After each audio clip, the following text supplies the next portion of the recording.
अगर हम कहें कि भारत का संविधान सिर्फ एक मोटी सी कानून की किताब नहीं, बल्कि हमारे देश का डीएनए है, इसका पूरा का पूरा ऑपरेटिंग सिस्टम है, तो और इस डीएनए का जो कोर कोड है ना, वो हैं इसके पहले 81 आर्टिकल्स। यही वो कोड है जो तय करता है कि ये देश कैसे चलेगा, कौन यहाँ का नागरिक है, उसके अधिकार क्या हैं, सरकार कौन चलाएगा, सब कुछ इन्हीं में लिखा है। तो हमारा मिशन क्या है? हमारा मिशन है इस बेहद जरूरी कोड को क्रैक करना, और हम ये करेंगे कहानियों और लॉजिक के साथ, एक एक करके। तो कहानी शुरू कहाँ से होती है? सबसे पहले तो जमीन से, देश के नक्शे से। तो चलिए देखते हैं आर्टिकल 1 से 4 जो हमारे देश की सीमाओं को डिफाइन करते हैं। आर्टिकल 1 कहता है इंडिया, दैट इज भारत। कितना सिंपल लगता है ना? लेकिन ये इतना सीधा था नहीं। सोचकर देखिए संविधान सभा में इस पर कितनी जबरदस्त बहस चली होगी। एक तरफ थे वो लोग जो भारत नाम चाहते थे, जो हमारी हजारों साल पुरानी संस्कृति से जुड़ा है। दूसरी तरफ वो जो मानते थे कि इंडिया नाम से दुनिया हमें जानती है। तो आर्टिकल 1 असल में इन दो ताकतवर विचारों का एक खूबसूरत संगम है, एक ऐसा समझौता जो हमारे अतीत और भविष्य दोनों को साथ लेकर चलता है। अब आते हैं एक बहुत ही जरूरी पॉइंट पर जहां अक्सर कंफ्यूजन होता है, आर्टिकल 2 और 3 के बीच का फर्क। देखिए, आर्टिकल 2 बात करता है बाहर से कुछ नया जोड़ने की। मान लीजिए कोई नया इलाका भारत में शामिल करना है, जैसे सिक्किम को किया गया था।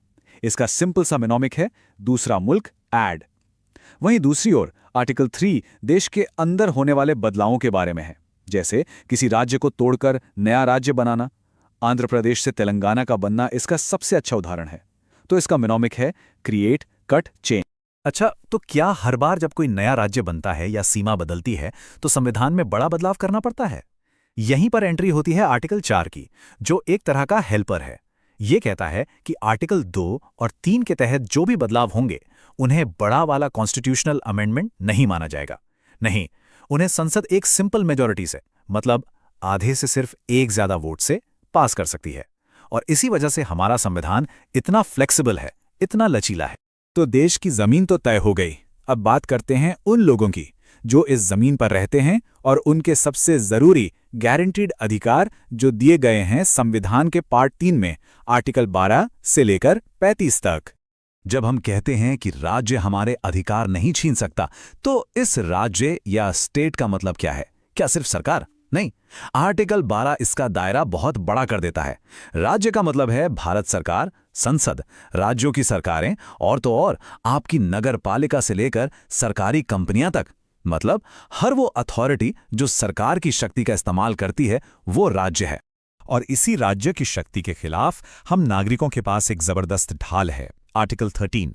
यह साफ साफ कहता है कि कोई भी कानून, चाहे वो संसद में ही क्यों ना बनाया हो, अगर वो हमारे मौलिक अधिकारों के खिलाफ है तो वो कानून वहीं पर रद्द हो जाएगा, शून्य हो जाएगा। यही है जुडिशियल रिव्यू की ताकत, जो हमारी अदालतों को संविधान का असली रक्षक बनाती है। तो ये कौन से अधिकार हैं जिनकी आर्टिकल 13 रक्षा करता है? ये हैं हमारे कोर फंडामेंटल राइट्स, समानता का अधिकार, आजादी का अधिकार, शोषण के खिलाफ अधिकार, धार्मिक स्वतंत्रता का अधिकार, हमारे कल्चर और शिक्षा से जुड़े अधिकार, और आखिर में संवैधानिक उपचारों का अधिकार। यही हमारे लोकतंत्र की नींव है। और जब संवैधानिक उपचारों की बात आती है तो हम बात कर रहे हैं आर्टिकल 32 की, जिसके बारे में डॉक्टर BR अंबेडकर ने कहा था कि ये संविधान का हृदय और आत्मा है। पर उन्होंने ऐसा क्यों कहा? सोचिए, अधिकारों की एक लंबी चौड़ी लिस्ट का क्या फायदा अगर उन्हें लागू करवाने का कोई तरीका ही न हो?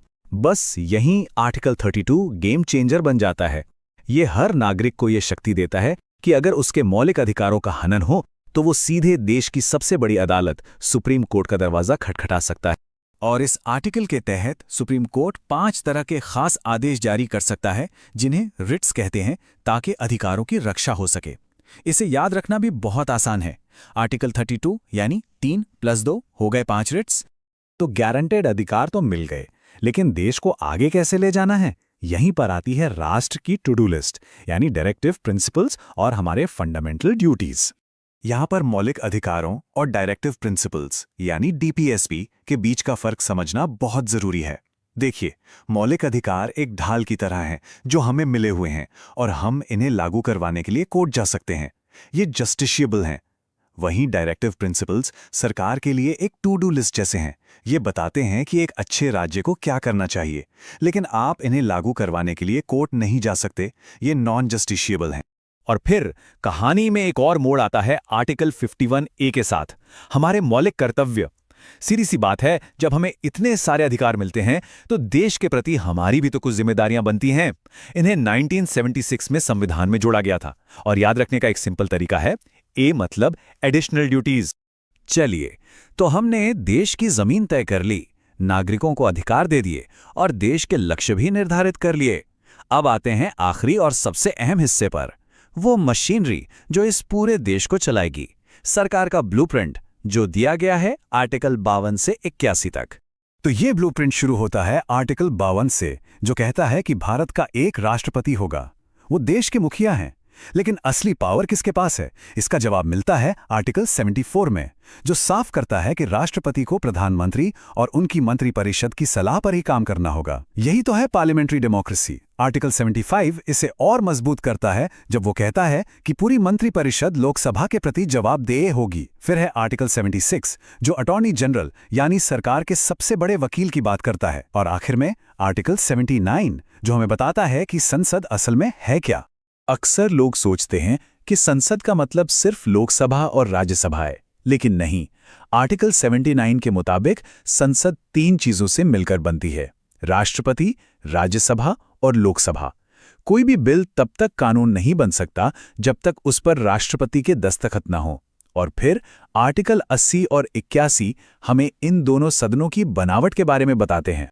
तो चलिए, अब इन सारी कड़ियों को जोड़ते हैं और देखते हैं कि ये संविधान सत्ता का एक कितना शानदार और स्थायी संतुलन बनाता है। आर्टिकल 75 से लेकर 81 तक हमने देखा कि सरकार और संसद को देश चलाने के लिए कितनी ज्यादा शक्ति दी गई है। प्रधानमंत्री और मंत्रियों को नियुक्त करने से लेकर सरकार चलाने और पूरे देश के लिए कानून बनाने तक। लेकिन हमेशा याद रखिए उस ढाल को, आर्टिकल 13 को, जो कहता है कि मौलिक अधिकारों से टकराने वाला कोई भी कानून शून्य होगा, मतलब रद्द। तो आखिर में सवाल ये उठता है, कैसे ये एक अकेला आर्टिकल 13 सरकार को दी गई इस अपार शक्ति पर एक परमानेंट ब्रेक की तरह काम करता है? और ये हमें इस बारे में क्या बताता है कि हमारे संविधान बनाने वालों के लिए सबसे ज्यादा कीमती क्या था, सरकार की ताकत या फिर एक आम इंसान की आज़ादी?